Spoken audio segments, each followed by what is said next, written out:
मध्य रेल्वे मुंबई विभागामार्फत कल्याण बदलापूर दरम्यान 3री व 4थी लाईनवरील ओव्हरहेड इक्विपमेंट ओएची कामासाठी 1 ते 3 मे 2026 दरम्यान विशेष ट्रॅफिक आणि पॉवर ब्लॉक जाहीर करण्यात आला आहे।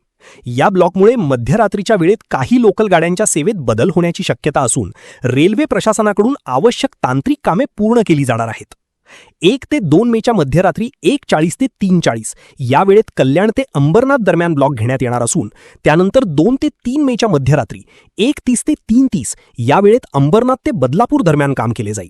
या दोन्ही टप्प्यांमध्ये वीज वाहिन्यांशी संबंधित दुरुस्ती आणि उन्नतीकरणाची कामे करण्यात येणार आहेत, ज्यामुळे भविष्यातील रेल्वे सेवा अधिक सुरक्षित आणि कार्यक्षम होण्यास मदत होईल।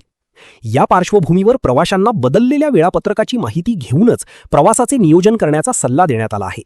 विशेषतः मध्यरात्री प्रवास करणाऱ्या प्रवाशांनी पर्यायी व्यवस्था तपासूनच प्रवास करावा असे आवाहन रेल्वे प्रशासनाकडून करण्यात आले आहे।